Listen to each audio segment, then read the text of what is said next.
భారతదేశానికి దిగ్భ్రాంతికి గురి చేసినటువంటి భయంకరమైన సంఘటన పహల్గాంలో జరిగినటువంటి సంఘటన అద్భుతమైన లోయ మినీ స్విట్జర్లాండ్ లాంటి పవిత్రమైనటువంటి ప్లేస్ లోపల మన భారతదేశంలో ఉన్నటువంటి పర్యాటకులందరూ కూడా ప్రేమికులు కావచ్చు దాని తర్వాత కుటుంబ సభ్యులందరూ కూడా ఆ లోయలో ఉన్నటువంటి అందాలను తిలకిద్దాం ప్రకృతిని ఆస్వాదిద్దాం అన్నటువంటి పోయిన వాళ్ళను లష్కరే తోయిబాకు సంబంధించినటువంటి పాకిస్తాన్ ప్రేరేపిత పాకిస్తాన్లో ట్రైన్ అయినటువంటి నలుగురు ముష్కరులు వచ్చేసి విచక్షణ రహితంగా ఒక మతానికి సంబంధించినటువంటి కొన్ని వాళ్ళు ఉన్నటువంటి అవి చదివిపించేసి దాంతో పాటు బట్టలు ఇప్పించేసి మర్మంగాలు చూసి ఘోరాతి ఘోరంగా ప్రాణాలు తీయడం అనేటువంటిది భారతదేశంలో ప్రతి గుండె కూడా పగిలేంతటువంటి భయంకరమైన పరిస్థితి.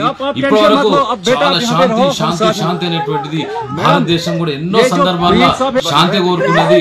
60 సంవత్సరాల నుంచి సింధు నదికి సంబంధించినటువంటి జలాలు ఎన్ని ఇబ్బందులు వచ్చినా ఎన్ని యుద్ధాలు జరిగినా కూడా ఆ నీళ్ళ దాని మీద కూడా ఏనాడు కూడా ఇబ్బంది కలిగించడానికి కూడా మన భారత ప్రభుత్వం ప్రయత్నం చేయలేదు. కానీ నేడు ఈ జరిగినటువంటి సంఘటన ప్రతి గుండె కూడా కదిలిపోయింది కనుక పాకిస్తాన్ ఎట్టి పరిస్థితుల్లో సింధు జలాలకు సంబంధించినటువంటి ఒక్క చుక్క కూడా నీళ్ళు అయినప్పుడు వాళ్ళకు సిగ్గు శరం వచ్చేటువంటి పరిస్థితి ఉంటది.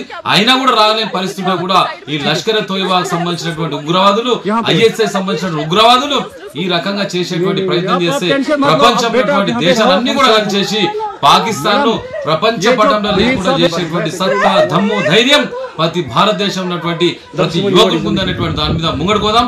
అదే విధంగా నువ్వు హిందూ మతం అంటే ఏదో అమాయకులు, హిందువులు అంటే అసమర్థులు, హిందువులు అంటే ఏదో ఒక రకంగా ఇబ్బంది పెట్టేటువంటి ప్రయత్నం చేస్తున్నారు. భారతదేశంలో హిందువులందరూ కూడా మేలుకుంటే చెప్తున్నారు కదా, ప్రపంచంలో కాదు ఎక్కడ కూడా పాకిస్తాన్ ను కబ్రాస్థాన్ చేసేటువంటి ఒక శక్తి ఉన్నటువంటి హిందువుల జోలికి వచ్చిన కనుక ఈరోజు ప్రతి హిందూ కూడా జాగృతి కావాల్సినటువంటి అవసరం ఉన్నది.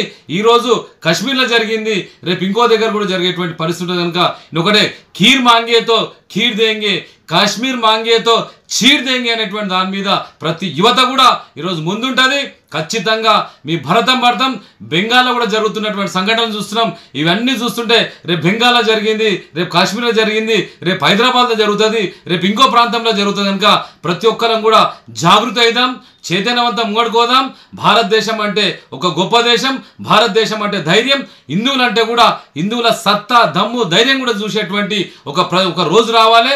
మనం అందరం కూడా నాకు ఆ పని ఉన్నది, రేపు నాకు ఈ పని ఉన్నది అనేటువంటి దాన్ని పక్కకు పెట్టేసి మనం అందరం కూడా జాగృతి అయిదాం. మన మతానికి సంబంధించినటువంటి దాని మీద, మన ధర్మానికి సంబంధించినటువంటి దాని మీద దాడి జరుగుతుంది. ఖచ్చితంగా ప్రతి హిందువు ప్రతి భారతీయుడు కూడా దీన్ని ఖండించాలి.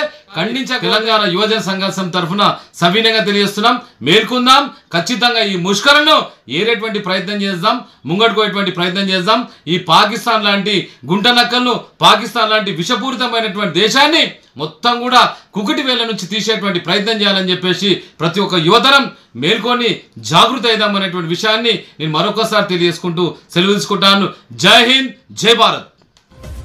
అందరికీ షేర్ చేయండి, కానీ సబ్స్క్రైబ్ చేయడం మాత్రం మర్చిపోకండి.